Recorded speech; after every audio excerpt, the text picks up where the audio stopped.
Kavya news Vizianagaram గ్రామీణ వైద్యుల zonal కార్యవర్గ సమావేశం విజయనగరం స్థానిక పిఎస్ఆర్ కాంప్లెక్స్ నందు జిల్లా కార్యాలయంలో మంగళవారం ఉత్తరాంధ్ర జోనల్ కార్యవర్గ సమావేశం నిర్వహించారు.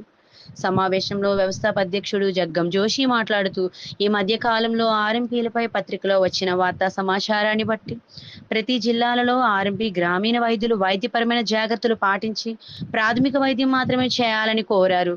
సంఘ సభ్యుల సంక్షేమం కొరకు ప్రతి జిల్లాలో బ్యాంక్ అకౌంట్ ప్రారంభించి ఆ నిధిని సభ్యుల సంక్షేమానికి ఖర్చు చేయాలని, ఆర్ఎంపీలకు ప్రభుత్వ గుర్తింపు కొరకు రాష్ట్ర నాయకత్వం ఫెడరేషన్ ద్వారా ప్రభుత్వంతో చర్చలు జరుపుతున్నారని ఈ సమావేశంలో జోషి తెలిపారు.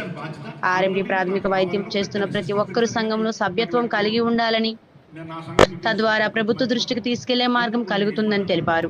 కార్యక్రమంలో జోనల్ కార్యదర్శి గద్దె చిరంజీవి, గౌరవ అధ్యక్షులు మమ్ముల తిరుపతిరావు, గౌరవ సలహాదారులు కోన ప్రకాష్, 6 జిల్లాల అధ్యక్ష కార్యదర్శులు మరియు మహిళా సభ్యులు భవానీ, ఝాన్సీ చౌదరి, శ్రీనివాసరావు, కోట్ల పైడ్రాజు, సత్యనారాయణ, అల్లాడ త్రినాథరావు తదితరులు పాల్గొన్నారు.